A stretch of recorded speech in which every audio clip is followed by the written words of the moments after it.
Welcome to Everyday Orthodox. I'm Elissa Davis, and I'm here with you on Sunday nights to get to know everyday Orthodox Christians. You know, the Orthodox Church in North America, we are all split up into different jurisdictions, worshiping in different languages and different calendars. So I think it's really a joy for us to be able to get together and to be able to gather, to gather the brethren, right? We're brothers and sisters. And how are we going to know that if I am hearing the show again in my microphone, in my headphones. So I just have to say that out loud so that our producers know and they do something to help me with that. But at any rate, we're here to get to know our Orthodox brothers and sisters. And this show is live on YouTube, so you can see us there.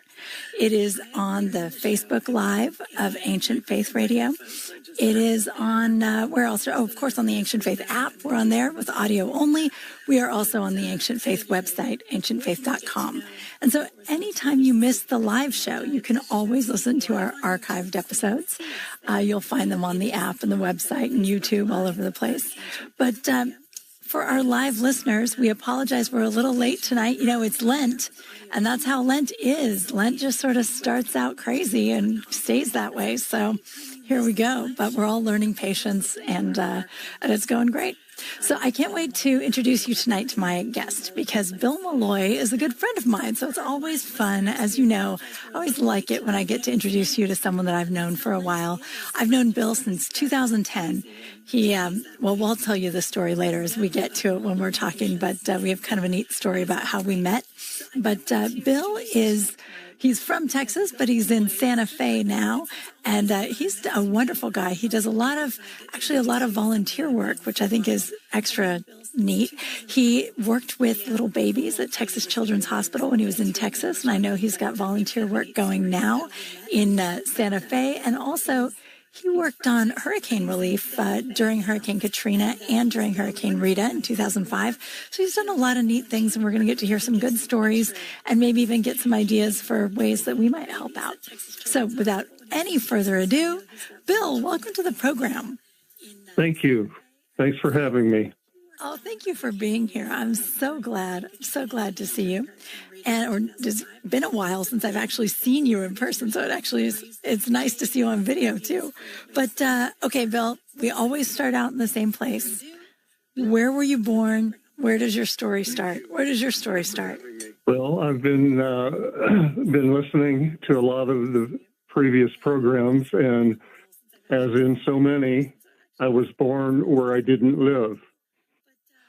It's so common, right? Who knew? We lived in an oil camp between Houston and Galveston. It was going to be a long drive for a second birth, and so my mom went home to her town of Seguin, Texas, and stayed at her mother 8 blocks from that hospital instead of 30-something miles. So I was born there. My mother had to stay in the hospital for almost 3 months, but I was taken back to the oil camp. My grandmother took care of me there, so I bonded with her first before my mom. Wow. And then lived up and down the coast of Texas in various oil camps until I was 3 when we moved to Corpus Christi, Texas. And then by a circuitous reason, we ended up in Houston for the rest of our lives. Oh, wow. After all that moving, everybody settled in. Yeah. So what are oil camps like? I don't think I've ever heard that phrase before. Well, that was the case in the 30s and 40s. I was born in 46. The camps would have company camps where engineers and some of the workers would live, and camp houses. And I know they had a 1-bedroom house.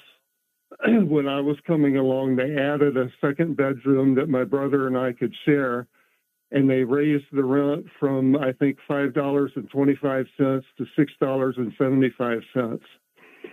But that's when my dad was making probably under $1.50 an hour. Wow. As an engineer with 10 years experience. Oh, Just wow. the prices were just different those days. Yeah, they And sure so were. we were in camps. My mother said one of the telephone systems, you had to crank on the box to get the operator's attention. Later on, you'd just pick up the phone and get the operator's attention. And that's the way it was when I was little in Seguin. I can still remember my great-grandmother's phone from across town and so on, 3-digit telephone numbers. Oh, wow. 3-digit telephone numbers? Right, That's and you cool. catch the operator, tell them who you wanted, and 20 years later, I was operating one of those cable switchboard. Oh, cool. That's neat. That's really neat. Yeah, I still remember all the phone numbers from my friends, my grandma, my parents, all those numbers, and they're just useless to me now. Nobody answers them. And, I don't know my own number now. But, so tell me, Bill, so as a kid, you ended up in Houston. Were you Right. guys in the center of Houston, or were you out in the suburbs? Where were you guys? Well, we're about 2 miles from the medical center, about 7 minutes from downtown, but Yeah. that wasn't the case. That's not the way people thought of it. When my parents bought their house, and incidentally in the same little suburb where St. George Orthodox Church is, Oh, wow. people asked why my folks were buying so far out of town, because we were on the edge of town. I mean, there were coyotes, marauding cattle within a mile and a half of the house, and so on. That's amazing. It is amazing how profoundly things change over the years, isn't it? Because you Right. just when you're down there now, you just can't even imagine that place being wild, Well, right? It just yeah. feels like it's been city forever. For example, Interstate 10, there's a stretch of Interstate 10 with 26 lanes. What? Yeah. By the way, 26 for our lanes. audience, Houston is really an amazing place. I believe it, actually. I believe it. That's horrifying, but I believe it because the freeways are massive down there. It's impressive. It's really crazy. Gosh. Okay, so as you were growing up, what did you like to do? What kind of stuff were you interested in as a kid? Well, I liked to climb on houses that were under construction. Did that at my grandmother's. Got 2 rungs from the top of a 2-story garage apartment when they talked me into coming down. Ooh. And then this was back in Seguin. When my next brother was born, my mother got sick again. They took me and my older brother and sent us to our grandparents. And so one day we went to the park, and I climbed over a 6 or 8 foot fence into the swimming pool area. It was drained, but I was playing in the leaves. And when they called me to come out, I just couldn't. I was too tired to get out, so they had to call somebody to open the gate and get me out. So I was having a lot of fun. I saw those houses get built from clearing the land until then. Oh, that's and neat. We would get on the wagon, and a mule would carry us over to the county courthouse to the shade to have lunch.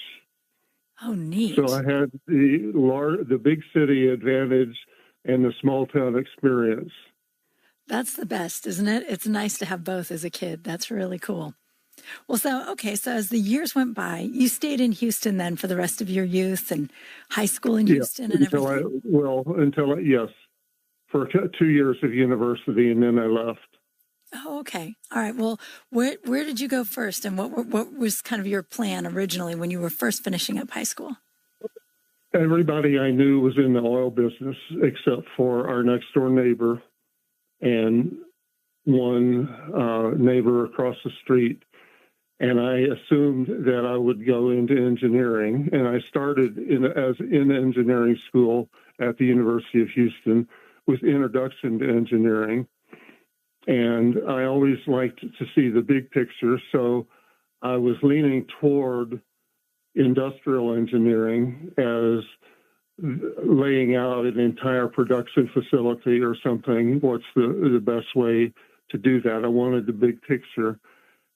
At the same time, being Roman Catholic, I was involved with the Newman Center, and there happened to be Dominican priests at the chapel, and I got involved with them. And by the springtime, between involvement with them and hearing my home pastor on Vocation Sunday, I thought I heard a call to the priesthood as a Dominican. Wow. So Okay. they had me stay one more year in Houston. I needed 2 years before I could enter the order.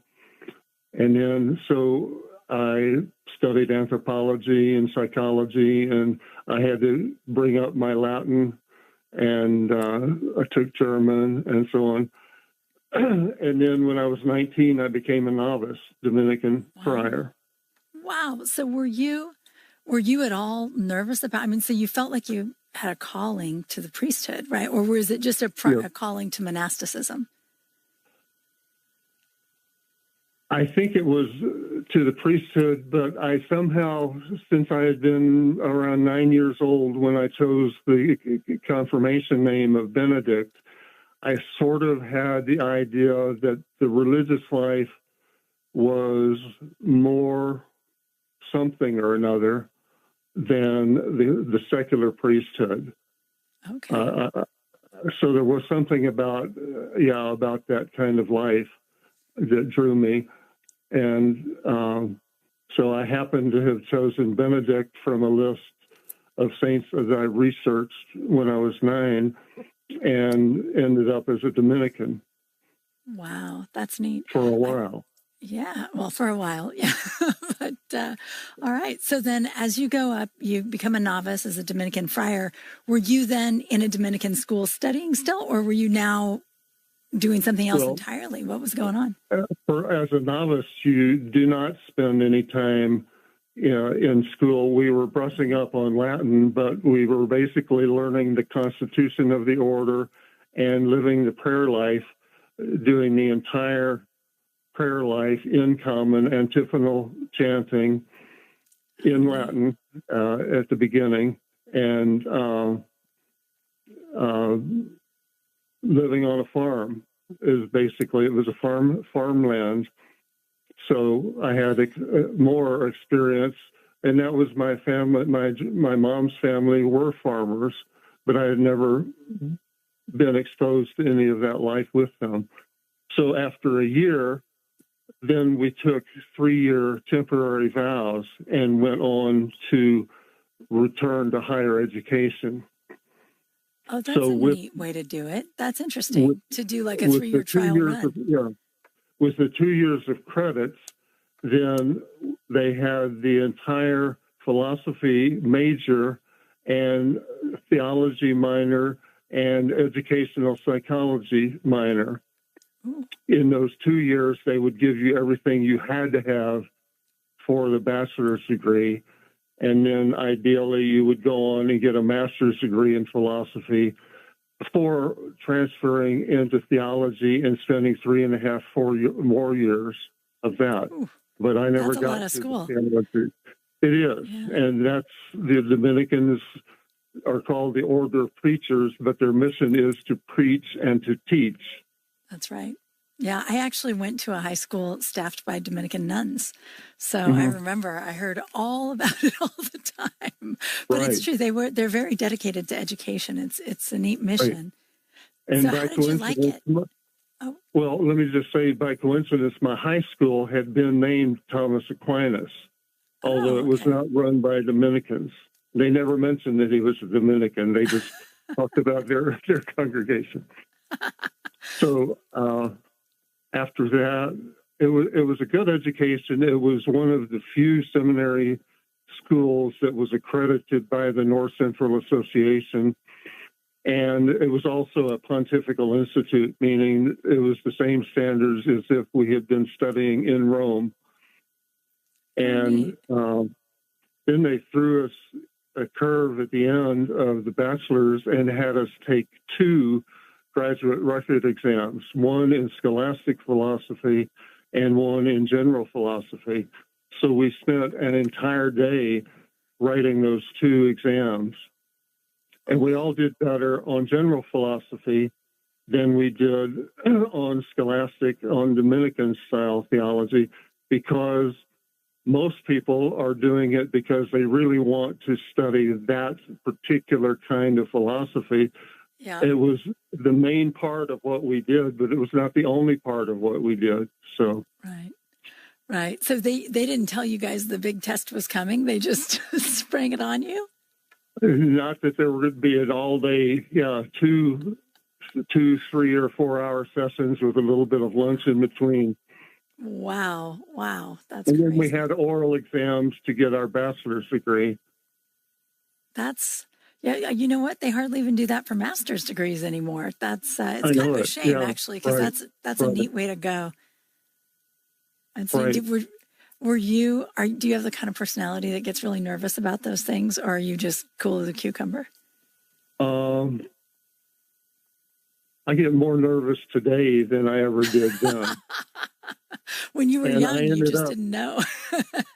I know this is jumping way ahead, but I ended up working for the U.S. Treasury, and I was an expert witness when it was needed. If we couldn't come to an agreement with other parties, then I was the expert witness on that. And I would always, in preparation the day before with our attorneys, we're just running through questions. I was always cutting up, and they would be a little bit nervous. I said, just wait, don't worry about it. And then one case in particular, I never worked with the attorney, and she came up afterwards.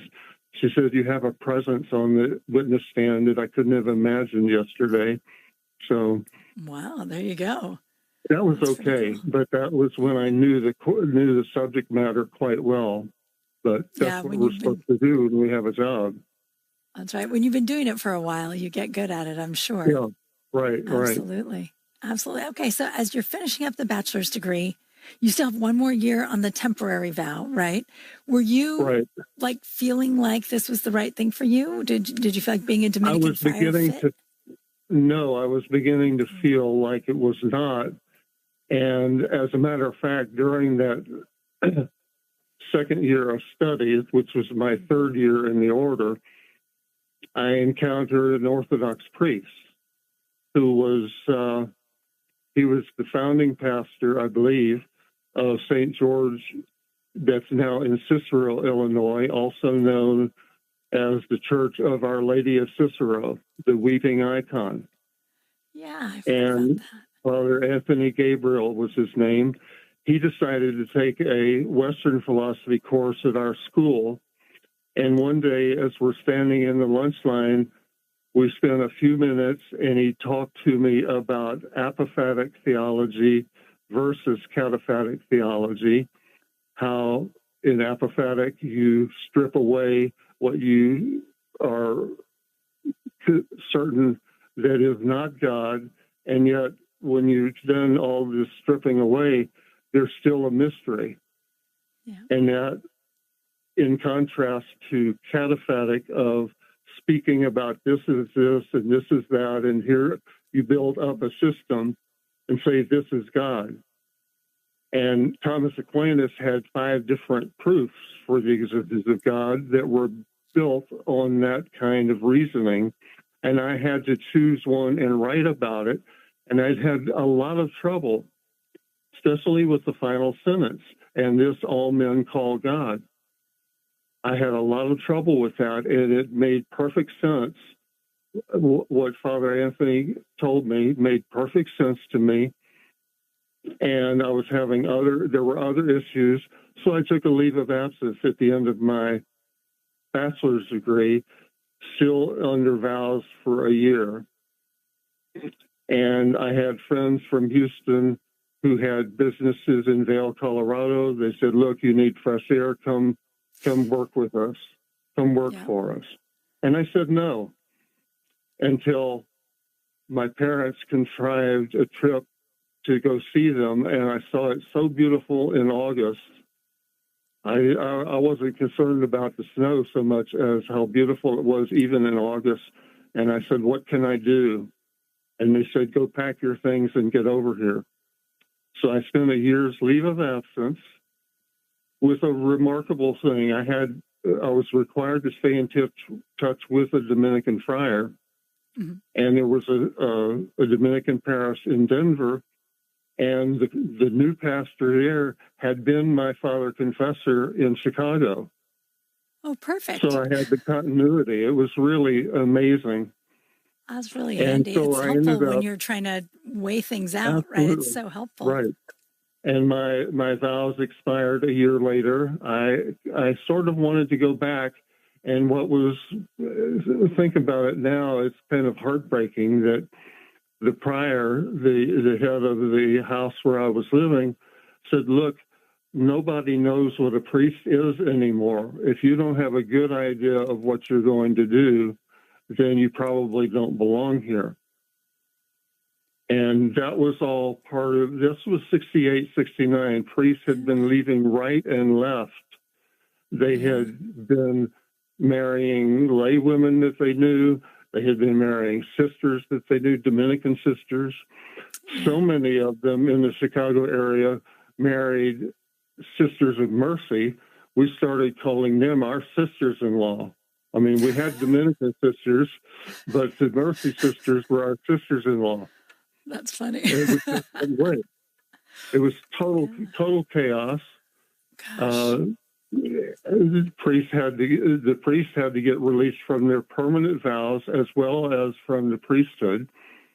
And even as students, we knew that the paperwork fee was $95 in the Vatican. I mean, that's how much was going terrible. on. It was really awful. But I found my way out, and it was a good thing I found my way out. Absolutely. I stayed 2 more years. I stayed 2 more years in Vail. Nice. Worked my way. I was keeping books for 5 small corporations, and I decided that there was so much business competition that was just cutthroat that I should just get away from there. And I thought of Santa Fe, which I had visited a number of years earlier. And then I thought about St. John's College, which is a small liberal arts college in Santa Fe and Annapolis, which is not church related. It has the name St. John comes because it was chartered by George Washington and other Freemasons in 1789. On the feast day of St. John the Theologian in the West in late December, they chose him. They chose him as a patron, and so it became an Episcopal tie, a little bit of an Episcopal tie. And after the Civil War, it broke all ties. It never was, but it dates from 1696. Wow, I had no idea from how the time old of St. John's King was. William, from King William of Orange. Wow.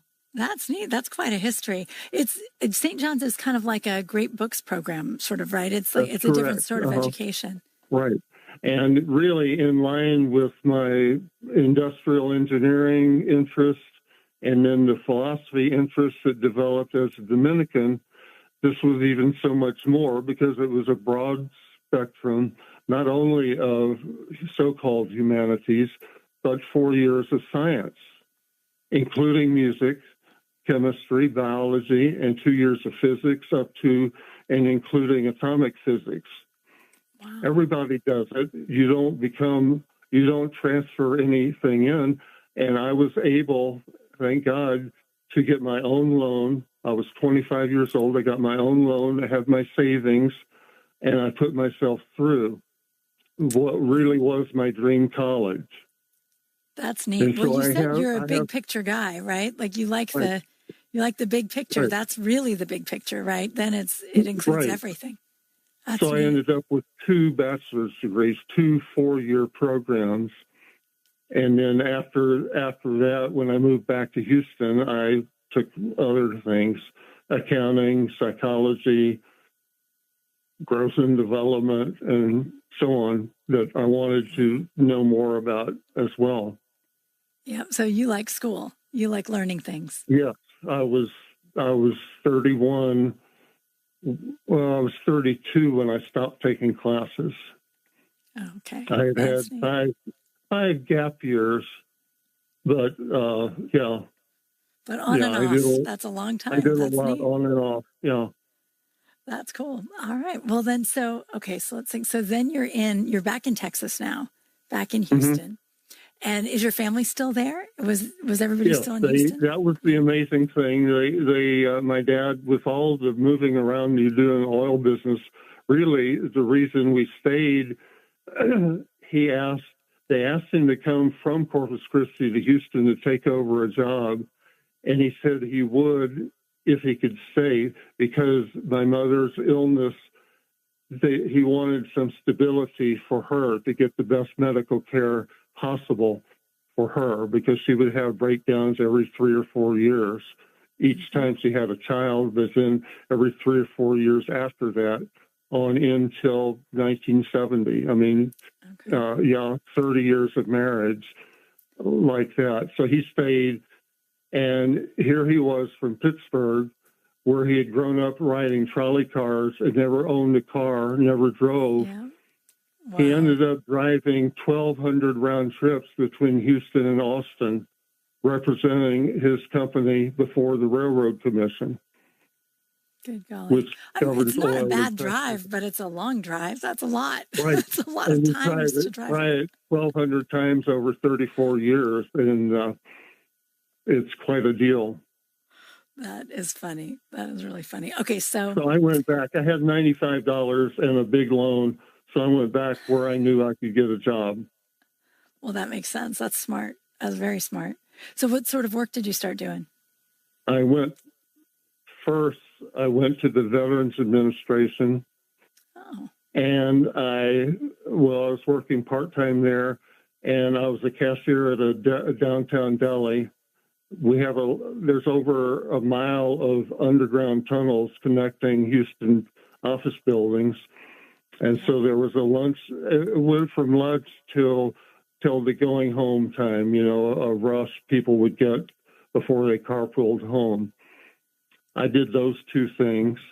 I did 2 volunteer things in physical therapy.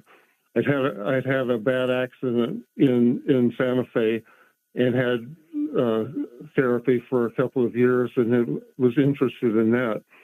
So we did stroke rehab or just general transportation of patients in a regular physical therapy practice at a hospital. And that's kind of where I started those sorts of things. And after 3 years, I went to the U.S. Treasury and spent 23 years there. Oh, wow. So what was it? You mentioned that you would sometimes testify in cases as an expert witness or testify the case. But what was it exactly that you did at the Treasury? Well, it was helping people to meet their obligations. Let's put it that way. Very nice. And some people didn't very want to. Nicely put.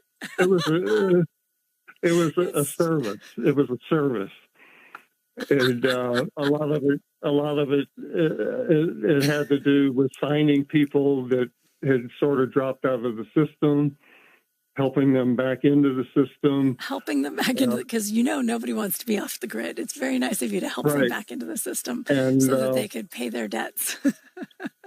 And with the savings and loan, not the mortgage of the 2008, but the savings and loan problems in the early 80s, I actually found someone who the FBI had lost track of. We were both working on the situation, and the FBI guy called me. Do you know he left his house? I said, no, I didn't know that, but I have an idea. And this is one instance where the agencies could share information. And I said, try such and such 3 counties north. And so they found him for the grand jury, and they indicted him, and he went to prison in the end. So you're just helping everybody stay in the system, whether they like it or not. Some system or another. And then the last 12 years was bankruptcy claims. Okay. Because was just a tremendous, terrible issue that came up in the 80s and the 90s and continued on, where there had been about 1,000 cases in the Houston district of the courts. One year, there were 12,000 cases 4 years later. And these are new cases each year and so forth. It was just really awful. And some people and their attorneys thought that claims would be objectionable. And as they got to know me, we would talk, and I would say, "Did you notice this?" "Oh, no, I hadn't." Or they'd ask me, "Had I noticed something?" Usually we worked it out over the phone and gave it to my lawyers to take care of an order to agree. And if we couldn't come to an agreement, I was an expert witness. And it was kind of parallel to what my dad did for his oil company. Whenever it was mostly routine, and then every so often he had to be an expert witness. And our office buildings were catty-corner from one another. Oh, that's neat. That's really neat. I love it when things work out that way. That's just beautiful. Yeah. That's cool. That's really neat. Well, you know what, Bill? We're going to take a short break. So, audience, we will be right back with Bill Malloy in just a moment.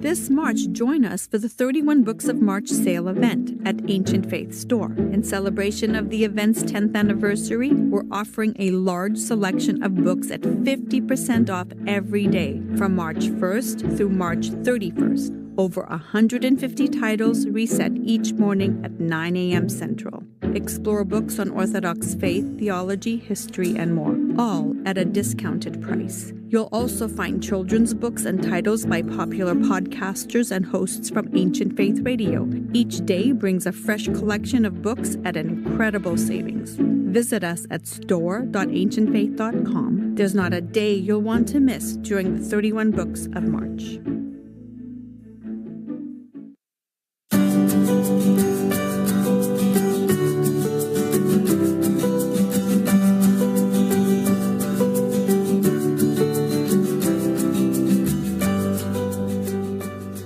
Welcome back to Everyday Orthodox. We're here tonight with Bill Malloy. We've been talking about his very interesting life going around and really just being in school for the most part, right. On and off for a long, long time. But okay, so there you were in Houston. I'm curious, all these years, were you still in the Catholic Church? Were you still going? When you came back to Houston, did you go right back to St. John Newman, or what did you do? No, actually, it was when I was in second year at St. John's College in Santa Fe that we all studied Gregorian chant. So there was a priest coming over to the campus on Saturday afternoon. They called the Vigil Mass for Sunday. And we were chanting, although he was offering the Mass in English, we would chant in Gregorian. And there were even Jewish students who, because they came from a chant tradition, wanted to be part of it. So they were there as well. And in 1974, Pascha and Easter coincided on the 14th of April. And the same faculty member who had arranged for the Mass on our campus told us that the seminary, the Santa Fe Archdiocese, or New Mexico Archdiocese seminary right next to the college, they wanted us to sing Gregorian Easter Mass for them because they were very few. They weren't studying Gregorian. So we went over at 8:30, and then that same faculty member says, and at 11, we'll go see what the Orthodox do. So it was, It was kind of a variation on the come and see. It was let's go and see. That's neat that they did both. That's really, Yeah, That's cool. and they were. It was the coincidence of the feast that year, and the very first thing that I heard, the procession was outside at the beginning. The first words I heard from the church were, "The angels in heaven proclaim thy resurrection. Make us worthy to make us worthy to honor thee with a pure heart." Yeah. And then we went inside. Beautiful.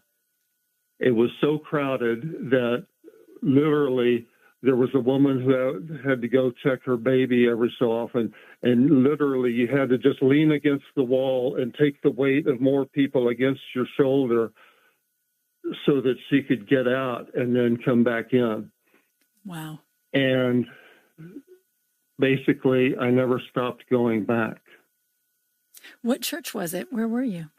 It was called the Church of the Holy Door Mission. It was in Santa Fe. By coincidence, the priest was on the faculty at St. John's College. Oh, wow. He was Russian and had a doctorate in education and was tutoring. Over the years, a tutor who has tenure over the years offers every single course in the 4-year program. If he doesn't know Greek, he's got to learn Greek and be the leading student in Greek.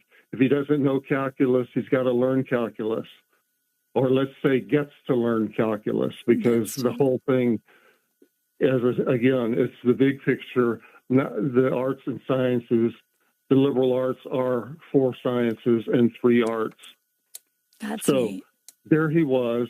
And I saw him that night. I said, "Father, we got to talk." And he says, "Look," he says, "we've got several weeks of school. Just keep coming on Sunday."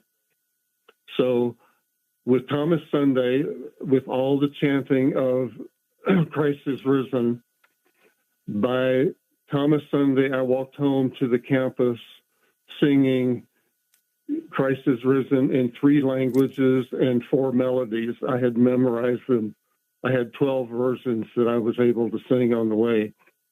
And at the end of the school year, I started going over to his house daily. He was starting sabbatical, and he was enlarging and renovating the iconostasis. And I learned a lot of carpentry from him. And he went off to Alaska. It was the centennial of Alaska, and they had wanted Orthodox choir, and the people up there said, "Only if Father Michael will come.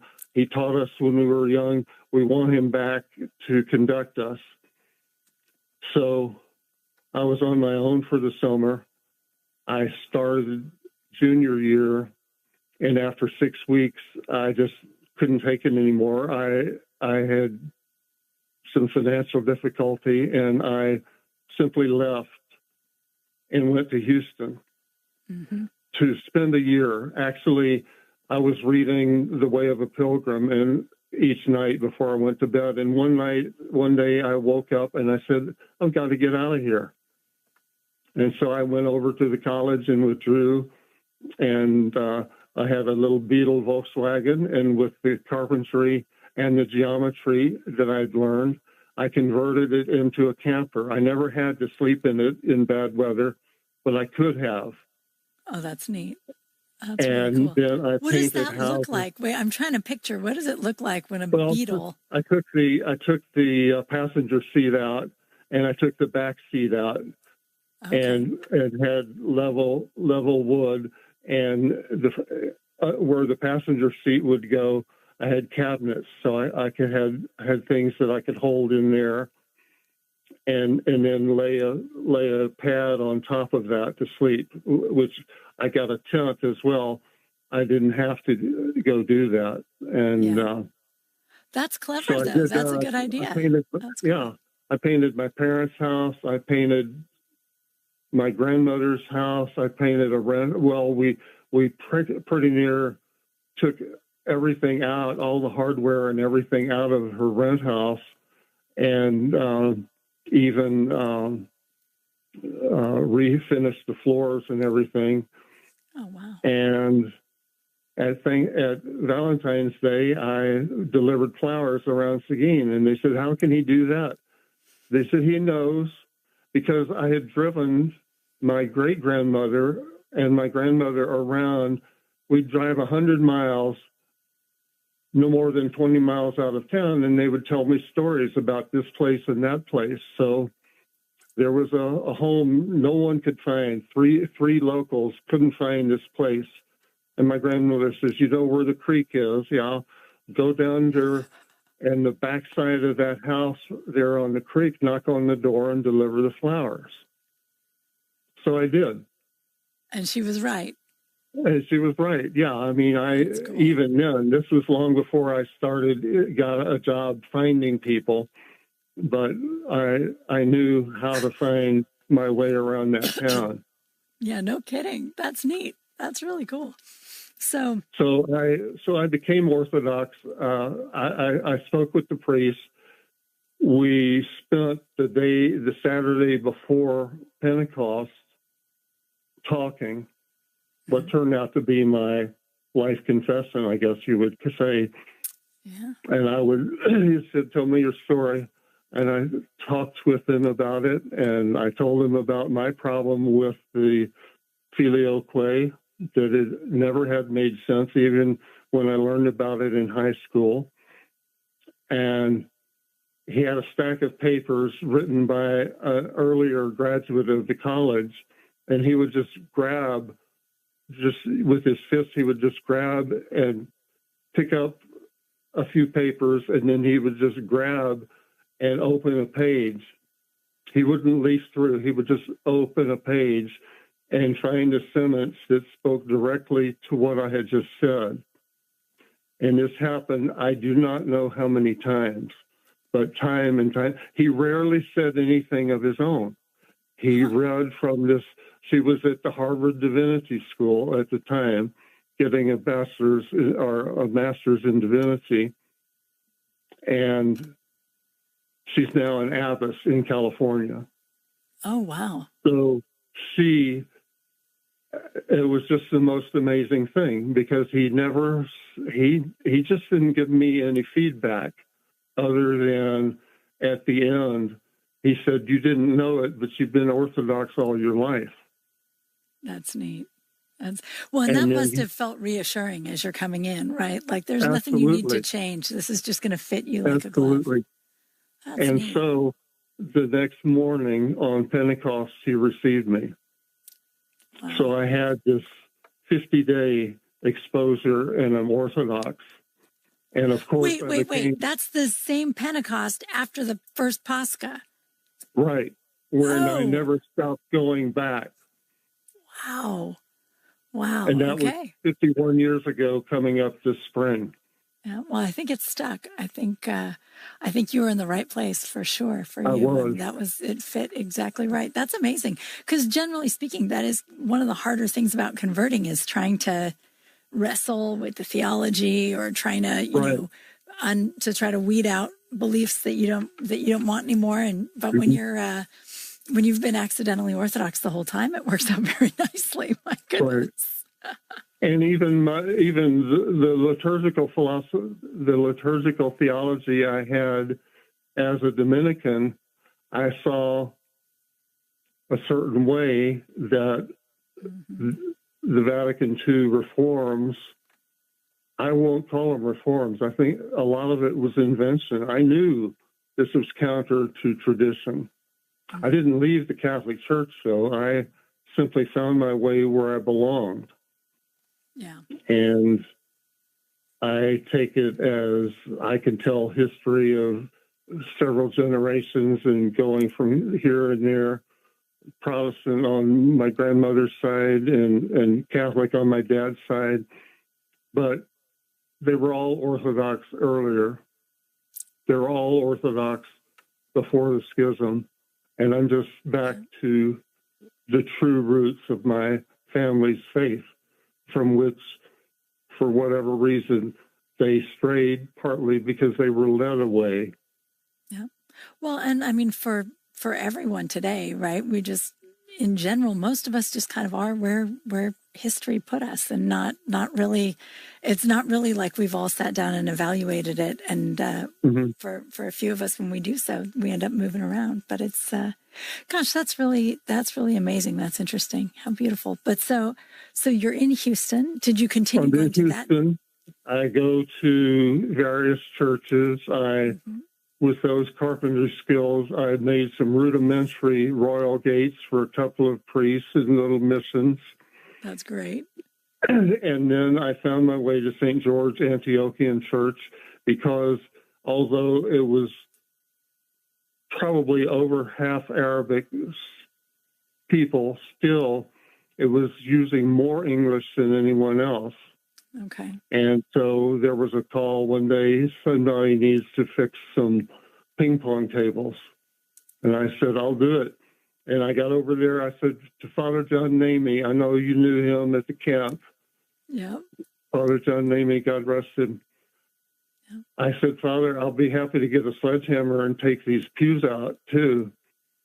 And because, with the Russians, the Hyperdox Russians, right, you were accustomed to not having pews. It is a weird thing to adjust to if you've not ever had pews to walk in and be like, what are we doing? I'm all locked in by these things. But you offered to take him out. I don't suppose he took you up on it. Yeah. No, he didn't. But I know that he understood. Yeah. But then about 2 years later, different dates for Orthodox Easter, and I had to explain at the VA that I had religious observance to go to. I was at royal hours for some feast or another, standing, and Father John looked out. He said, "Are you going to stand up all the time? Get over here and read." So nice. I became a reader. I was never tonsured, but I was the one who did read. Yeah. And when he left in 1979, I had become familiar with some other priests. There was a Serbian mission that was getting started. And is that in Cyprus? In the ones that ended up in Cyprus, yeah, it was in downtown Houston. We were borrowing, of all places, a hall from the Dominican parish in Houston. Oh, there you go. Full circle, sort of. Yeah, once again. And I built, we did knock the walls out of a room, and I built more, again, royal gates, a rudimentary holy table with just plywood and 2x4, and the prosthesis tables. Did that a couple of years, and then that was St. Sava that did become... Right, St. Sava's in Cyprus now. Sure. So I was involved with that as a mission, and then I ended up back at St. George, had a tragic marriage and divorce, and the worst part then being excommunicated for a time for the discipline of learning what I had done. It was clear in certain ways that I had nothing to do with it, and yet deeply I had plenty to do with it myself. Isn't that how it always is, though? You know, that you can ostensibly be the injured party, and yet there's always a list of things for us to work on. Sure. That's interesting. Yeah, Father Anthony Sabah, who's been in Allentown for years now, for 40 years, but he was the priest. And he said, look, you've got to spend time going to the depths of your heart and your memory, and not just this, but your whole life. And at the same time, he had a bad accident, and his back bothered him. It was, with the traffic in Houston, it was very difficult for him to get around in the evening for visiting people. So I started driving him pretty much. I was at the time driving up to 180 miles a day on my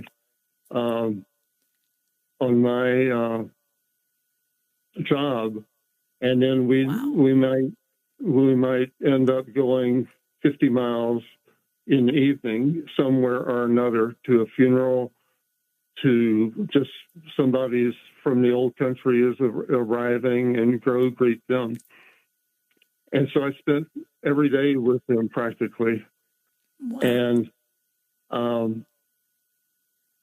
one of the most amazing things was a miracle that I saw with the Bishop of Aleppo, Sayyidina Elissa, came to Dr. DeBakey, the Heart Institute, to have heart surgery. Planned 6 weeks. He planned 6 weeks of recovery. I went to the hospital with Father Anthony, and he was waiting for his surgery. Mm-hmm. The day of the surgery, Father brought him a 200 or 300-year-old icon of the Theotokos, and he clutched it in his hand. They wouldn't let him take it into the operating room, or at least not in his hands. Usually they'll bag something up and put it underneath you. Yeah. And so at the last minute, the anesthesiologist had given him a sedative, but not put him under. And he said, I want to see one more EKG. It was perfect. It was a perfect EKG. They took him back to his room.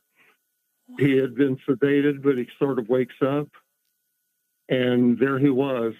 And God rest him now, but he served his diocese 17 more years. Glory to God. Look at that. Came to have bypass, and he served 17 more years.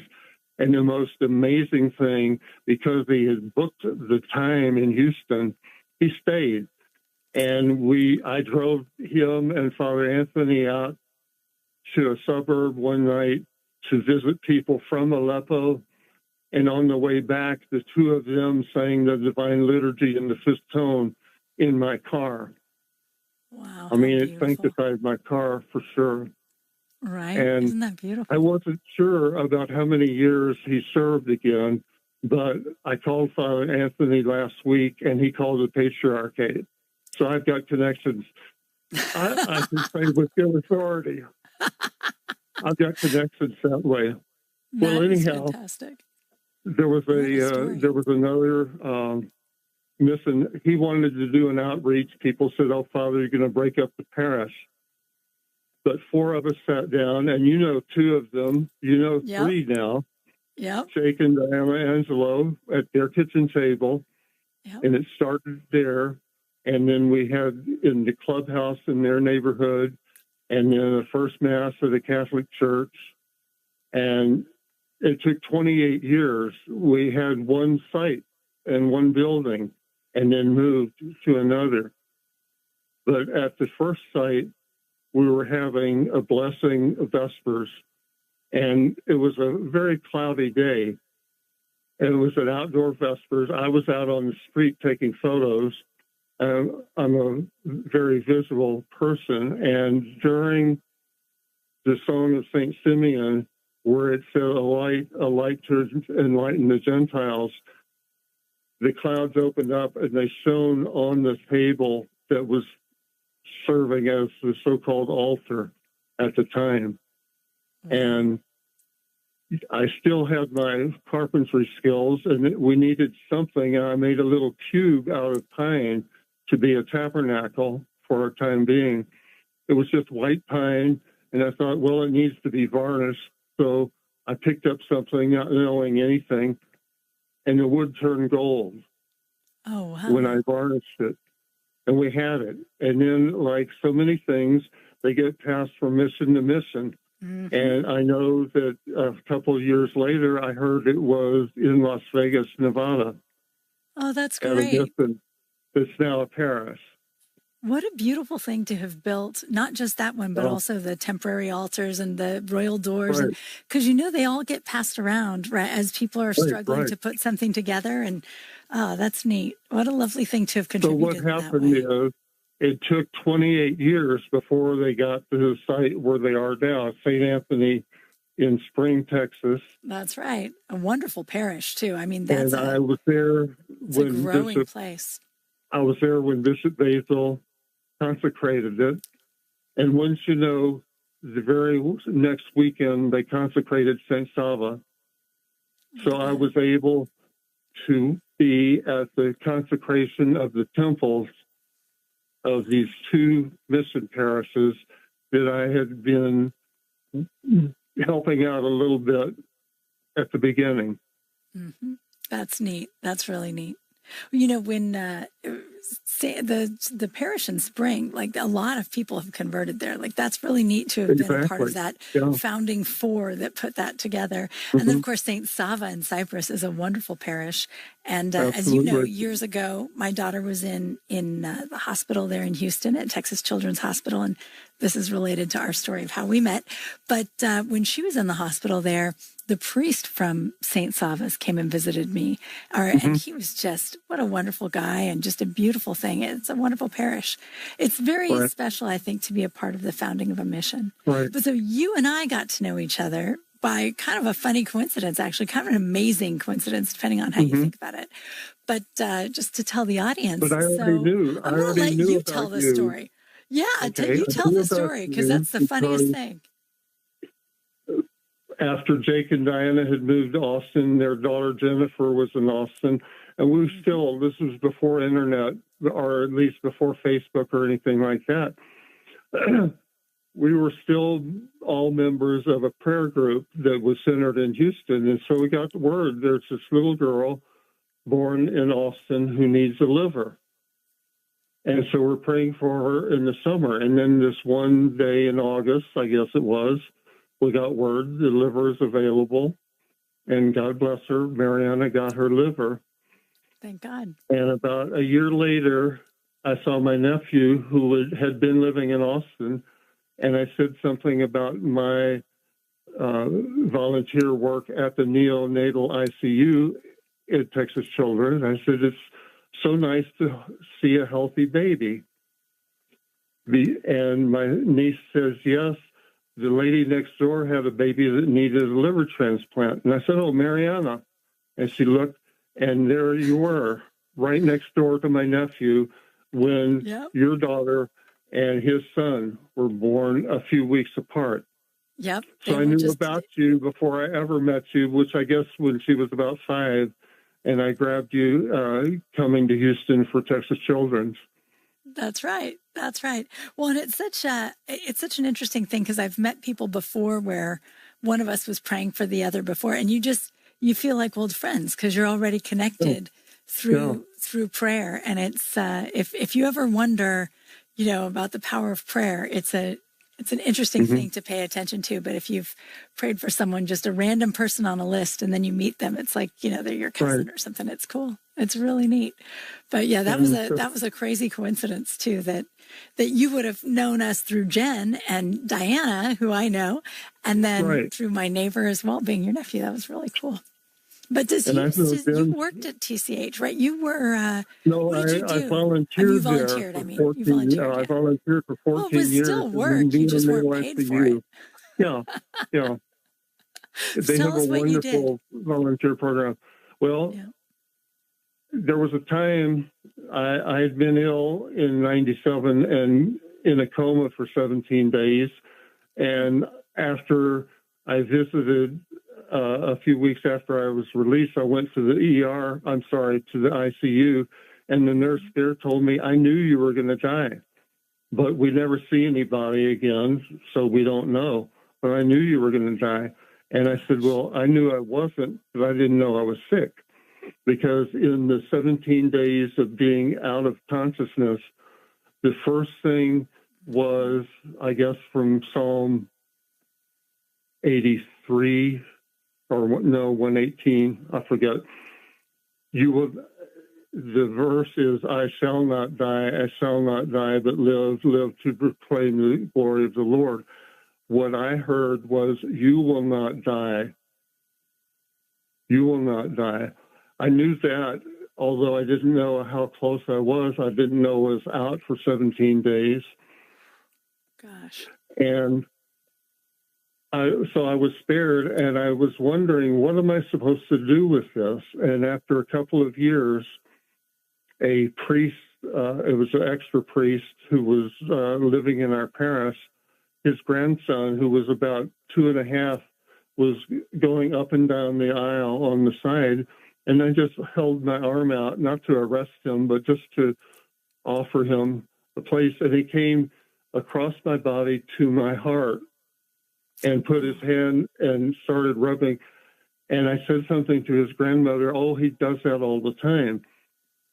And then I remembered another priest's grandson at 18 months coming to a doorway and running straight into my lap and being told he never does that. And so I got the clue, finally, took 10, 12 years, I finally got the clue that there was something that I have that I could give and receive. And so I went and I became a baby holder, even though I'd never had a child and I'd never held a baby other than my youngest nephew on the day they were born. I got trained, and I did that for 14 years. Oh, that's neat. Well, I like how you put that, because it's something you have to give, but there's also a lot that we receive from those kinds of connections and interactions with people. Right, and I got a reputation. I went one evening, and they said this baby was having a little convulsive breath every 3 seconds. She was addicted, and they can't withdraw a baby off of drugs. It'll kill them. They have to wean them. So she was still addicted to having these convulsions, and I held her for a long, long time. I had been taught by a very good, wonderful friend who's a doctor to speak with my mind and my heart, not my lips, but to speak to the children that I was holding. And I held her for a long time, and the convulsions stopped. And I held her for another half hour, and I put her down, and I did something with my hand, not on her body, but around her body. And again, saying, you know, you're going to still feel comfortable. I didn't know. I found out later that's called Reiki. I didn't know. This thing, the energy. Yeah. It came to me. That's all I can say. It was given to me, the opportunity. And it all started with being spared in that coma. Thank God. But I had been spared for certain in 1984 when Father Joseph Sada became priest in Houston. He was told, go to Spring on Saturday morning and serve divine liturgy for those people up there. Mm-hmm. Normally, there was a subdeacon and I who rode in the car with him. And this one day, we had conflict. So Father's on his own in his four-seater car. He gets hit by a pickup on what is certified as the most dangerous stretch of interstate in the entire country. His car was totaled in the sense that the front seat passenger was gone, the whole back seat was gone. He didn't have any injuries sitting in the driver's seat, but the subdeacon and I would have perished if we had been in the car that day. Mm-hmm. The subdeacon became Bishop Thomas Joseph, and we have him today. Glory to God. You know, I think it's so important and so good to just remember all of it. You know, we have all of these moments where it's like, oh, that was a close call. And for a minute you think about maybe that's a gift, but we don't always hold on to it.